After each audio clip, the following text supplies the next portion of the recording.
Hari ini, langit Yerusalem dipenuhi oleh fenomena-fenomena aneh yang telah memicu rasa penasaran dan spekulasi di seluruh dunia. Sebagai orang percaya, kita diingatkan akan janji Yesus Kristus untuk kembali ke bumi dengan penuh kemenangan. Sebuah peristiwa yang akan terlihat dan mulia di hadapan semua orang. Peristiwa-peristiwa terakhir, termasuk ketegangan di Timur Tengah dan bencana alam di Mekah, tampaknya sejalan dengan nubuat Alkitab. Diskusi tentang kemungkinan pembangunan kembali Bait Suci ketiga juga menarik perhatian banyak orang, menimbulkan pertanyaan mengenai penggenapan janji-janji kuno. Penampakan malaikat sepanjang sejarah sering dianggap sebagai tanda campur tangan ilahi, terutama dalam konteks kesengsaraan besar. Mungkinkah makhluk surgawi ini menandakan kuasa Tuhan yang aktif di tengah kekacauan dunia saat ini? Mari kita jelajahi lebih dalam melalui video ini untuk menemukan jawaban atas pertanyaan-pertanyaan tersebut, serta mendapatkan pemahaman yang lebih baik mengenai kejadian misterius ini dan implikasi di dalamnya. Akhir-akhir ini, langit kita telah menjadi panggung untuk sejumlah penampakan yang benar-benar luar biasa. Di mana-mana, orang-orang mengobrol dan merenungkan makna dari fenomena ini. Apakah ini pesan ilahi dari atas, atau mungkin sesuatu yang lebih alami? Beberapa orang bersumpah telah melihat awan yang berbentuk malaikat, sementara yang lain mengklaim menemui makhluk dari luar angkasa. Tak kalah menarik, ada momen tak terlupakan ketika sosok kolosal menjulang di langit, di mana sebagian orang mengira itu sebagai kunjungan langsung Yesus. Penampakan-penampakan ini telah memicu perdebatan dan spekulasi yang mendalam, mendorong semua orang untuk mencari kebenaran. Dalam perbincangan seputar peristiwa misterius ini, banyak yang merujuk pada kata-kata kuno Alkitab untuk mendapatkan wawasan yang lebih. Sebagai contoh, Matius 24 ayat 3 menggambarkan momen ketika murid-murid Yesus bertanya tentang tanda-tanda kedatangannya kembali. Dan ketika ia duduk di Bukit Zaitun, mereka mendekat dan bertanya, "Beritahukanlah kepada kami kapan hal-hal ini akan terjadi dan apakah tanda kedatanganmu serta akhir dunia?" Ayat ini menggambarkan tanda-tanda di langit yang akan mendahului kedatangannya. Kedatangan anak manusia yang turun dengan kuasa dan kemuliaan di atas awan telah mengilhami banyak orang untuk menarik persamaan antara penampakan ini dan nubuat Alkitab. Alkitab dengan jelas menggambarkan tanda-tanda peringatan, memperingatkan mereka yang mengabaikannya untuk bersiap menghadapi kedatangan Kristus dengan semangat hati yang terbuka. Di tengah ketidakpastian ini, terdapat secercah harapan bagi orang-orang yang setia. Dalam Lukas 21 ayat 28, kita mendapatkan penghiburan kuat. Ketika semua ini mulai terjadi, kita diminta untuk melihat ke atas dan mengangkat kepala kita, karena penebusan kita sudah dekat. Firman Yesus mendorong orang percaya untuk berdiri tegak karena pembebasan mereka sudah di depan mata. Bagi mereka yang peka terhadap tanda-tanda ilahi ini, ada janji keselamatan dari murka Allah yang akan datang. Oleh karena itu, mari kita tidak hanya mengagumi tontonan surgawi ini, tetapi juga memperhatikan seruan untuk bersiap-siap, karena penebusan kita mungkin lebih dekat daripada yang kita duga. Alkitab menggarisbawahi pentingnya kesadaran dan kepekaan terhadap tanda-tanda yang menunjukkan peristiwa penting. Mari kita menyelami lebih dalam kitab suci untuk mengungkap wawasan yang dapat diberikan mengenai hal ini. Mengenai malaikat dan kedatangan Tuhan, Alkitab mengajarkan bahwa malaikat bukan sekedar konsep abstrak, melainkan makhluk spiritual pribadi yang diberkahi kecerdasan, emosi, dan kehendak. Ini berlaku baik untuk malaikat baik maupun jahat. Meskipun tidak memiliki tubuh fisik dalam pengertian konvensional, mereka dapat mengambil bentuk fisik jika diperlukan. Dengan kecerdasan yang luar biasa, malaikat memiliki pengetahuan terbatas dibandingkan dengan yang maha kuasa. Diciptakan sebagai makhluk yang lebih tinggi dari manusia, mereka secara inheren memiliki pemahaman yang lebih baik, yang semakin diperkaya melalui pengamatan yang panjang terhadap urusan manusia. Berbeda dengan manusia, malaikat tidak bergantung pada catatan sejarah untuk memperoleh pengetahuan. Pemahaman mereka diperoleh melalui pengamatan langsung, memberikan mereka perspektif unik tentang peristiwa-peristiwa sesuai dengan rencana ilahi Tuhan. Karakteristik khas ini membedakan mereka dari umat manusia dalam hal pemahaman dan interpretasi rancangan Tuhan. Wawasan dan pandangan ke depan malaikat memungkinkan mereka untuk memprediksi perilaku manusia dengan akurasi yang mengesankan, berkat pengamatan yang luas terhadap tindakan manusia. Walaupun memiliki kehendak sendiri, malaikat tetap tunduk pada kehendak ilahi. Malaikat baik diutus oleh Tuhan untuk membantu orang percaya, menunjukkan bahwa mereka adalah makhluk yang sepenuhnya terpisah dari manusia. Menurut ajaran Alkitab, manusia tidak berganti rupa menjadi malaikat setelah kematian, dan malaikat tidak pernah menjadi manusia. Keduanya adalah ciptaan yang berbeda dari Yang Maha Kuasa. Bukti kehadiran nyata malaikat dapat ditemukan dalam Alkitab. Misalnya, penglihatan Daniel dalam pasal 10 menggambarkan Gabriel dengan penampilan yang megah. Tubuhnya seperti tembaga, wajahnya bersinar seperti kilat, matanya menyerupai obor api, dan anggota tubuhnya seperti perunggu yang dipoles. Demikian pula, malaikat di makam Kristus digambarkan memiliki wajah berseri-seri dan kulit seputih salju. Kisah-kisah ini menegaskan bahwa malaikat bukanlah sekedar hayalan, melainkan makhluk nyata yang diciptakan oleh Tuhan.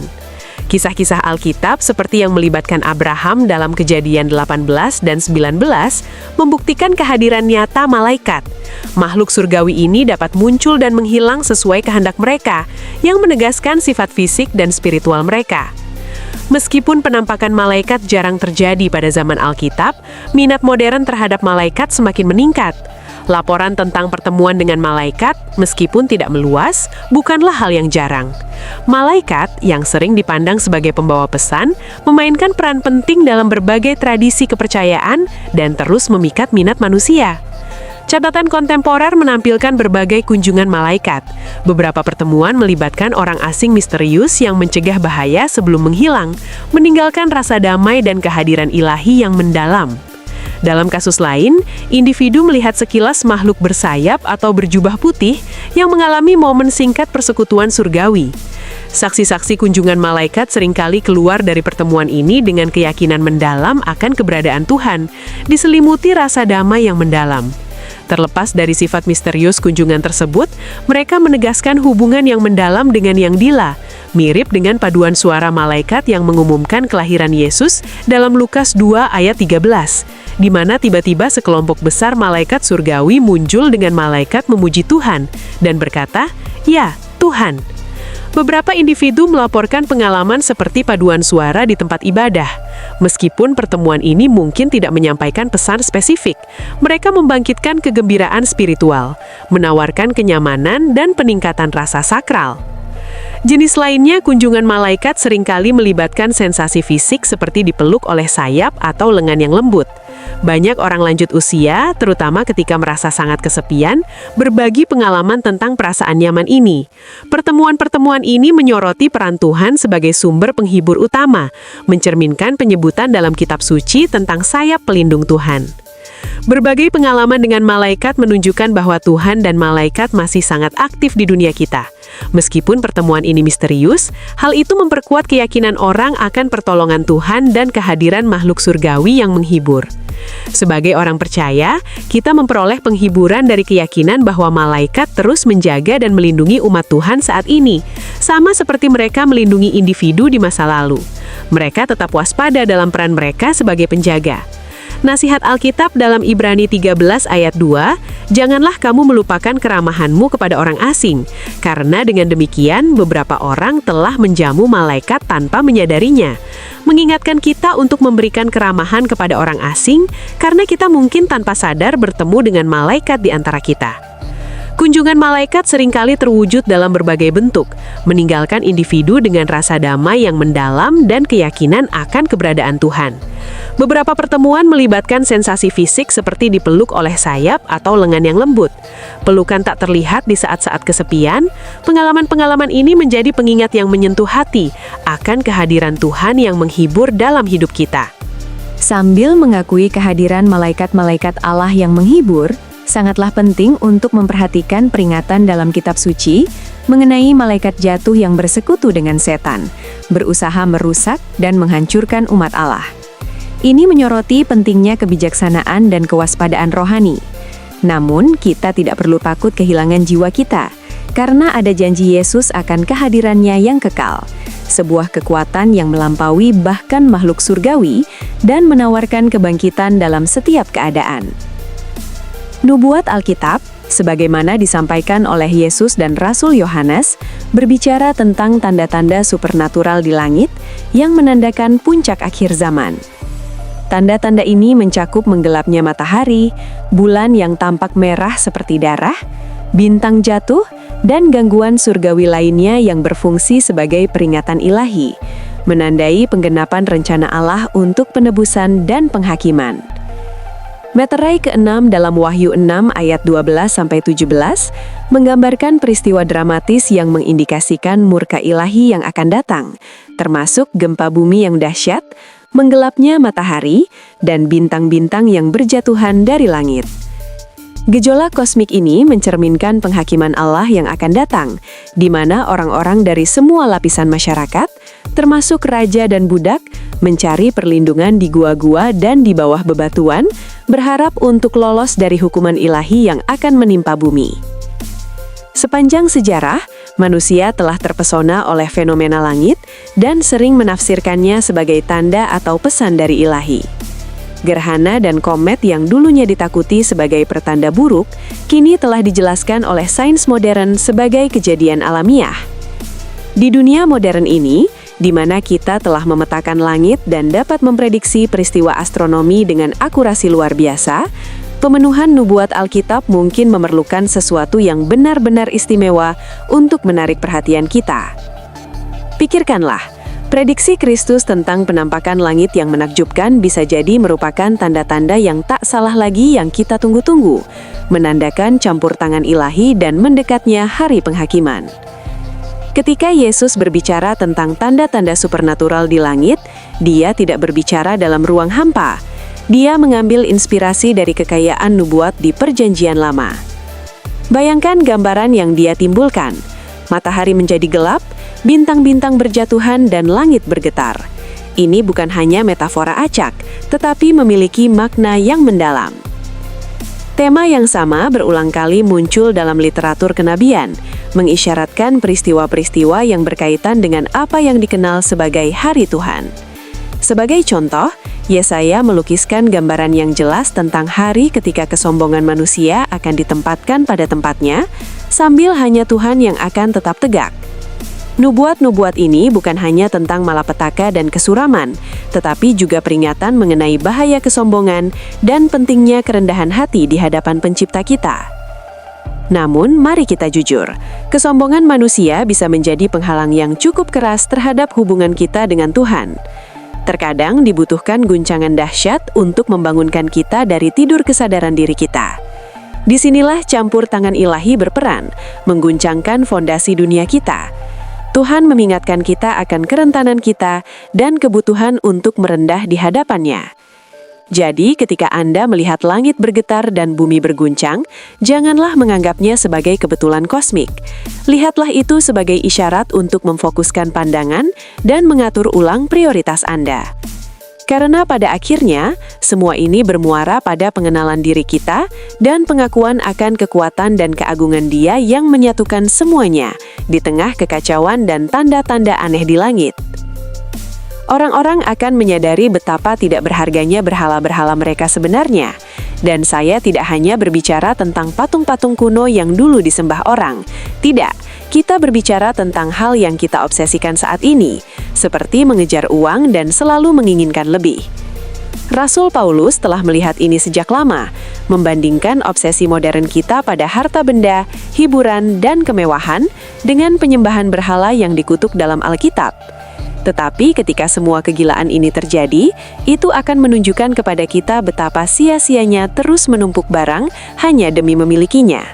Yesaya melukiskan gambaran yang cukup jelas tentang apa yang akan terjadi ketika hari penghakiman tiba. Ia berbicara tentang langit yang menjadi gelap dan bahkan bintang-bintang dan bulan kehilangan cahayanya. Seolah-olah alam semesta itu sendiri sedang bersiap untuk pertarungan besar.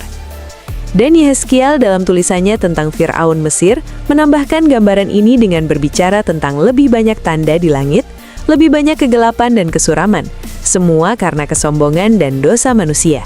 Semua kejadian kosmik yang gila ini seharusnya menjadi panggilan untuk kita sadar. Itu adalah cara Tuhan untuk mengatakan, "Hei, berhentilah mengejar semua hal yang sebenarnya tidak penting. Fokuslah pada apa yang penting dan rendahkanlah dirimu di hadapanku." Lihatlah, semua kegelapan dalam Alkitab ini bukan hanya tentang kisah kuno, tetapi merupakan simbol Tuhan yang mengguncang dunia untuk menarik perhatian kita. Tanda-tanda surgawi seperti menggelapnya matahari dan bulan dimaksudkan untuk mempersiapkan kita ketika Yesus kembali dan mendirikan kerajaannya. Tuhan ingin kita melihat dosa-dosa kita seperti kesombongan, keserakahan, atau mendahulukan hal-hal duniawi daripada Dia, sehingga kita dapat berbalik dan berdamai dengannya. Meskipun gagasan tentang kemarahan Tuhan mungkin tampak menakutkan, ini semua tentang Dia yang mencoba memperbaiki keadaan dan menunjukkan kasih dan keadilannya pada saat yang sama. Yesus bahkan membicarakan hal ini dalam Alkitab, membandingkan akhir zaman dengan zaman Nuh. Saat itu orang-orang sama jahat dan kacau seperti sekarang, tetapi mereka tidak mendengarkan peringatan-peringatan itu. Dan ketika Tuhan sudah cukup, Dia mengirimkan banjir untuk menghapus semua kesalahan. Bukan berarti Tuhan ingin melihat kita menderita, tetapi Dia tidak tahan lagi melihat kita menyakiti diri sendiri. Jadi ketika kamu melihat semua hal gila ini terjadi di dunia, anggaplah itu sebagai tanda untuk berhenti dan memikirkan apa yang benar-benar penting, karena Tuhan berusaha menjangkau kita, bahkan jika itu berarti sedikit mengguncang keadaan. Dalam Wahyu 6:1, saya melihat sesuatu yang luar biasa terjadi. Anak domba membuka meterai pertama dari 7 meterai. Seolah-olah seluruh dunia menahan nafas menunggu untuk melihat apa yang akan terjadi selanjutnya. Jiwa-jiwa mereka yang telah menjadi martir berseru kepada Tuhan, memohon keadilan atas kejahatan dan penindasan di bumi. Kemarahan Tuhan meskipun benar, diimbangi dengan kasih dan kebenaran. Penghakimannya didorong oleh keinginan yang mendalam untuk mengatasi korupsi dan kemerosotan moral yang telah melanda umat manusia. Yesus dalam Matius 24:37-39 menarik paralel yang mencolok antara zaman Nuh dan zaman sekarang. Pada zaman Nuh, itu adalah zaman kejahatan besar, dengan umat manusia semakin tenggelam dalam korupsi dan kejahatan setiap hari. Tuhan yang memandang dunia, merasakan kesedihan yang mendalam di hatinya atas kedalaman kebejatan manusia. Terlepas dari banyak peringatan dan tanda, orang-orang terus berada di jalan dosa mereka, tidak sadar akan penghakiman yang akan datang.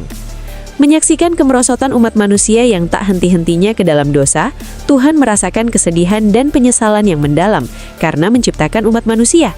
Banjir, penghakiman dahsyat adalah respons terhadap kejahatan umat manusia yang tidak bertobat, berfungsi sebagai pengingat yang jelas tentang konsekuensi pemberontakan terhadap Tuhan. Sementara Tuhan sebagai pencipta dan Bapa kita berduka melihat anak-anaknya menghancurkan diri sendiri.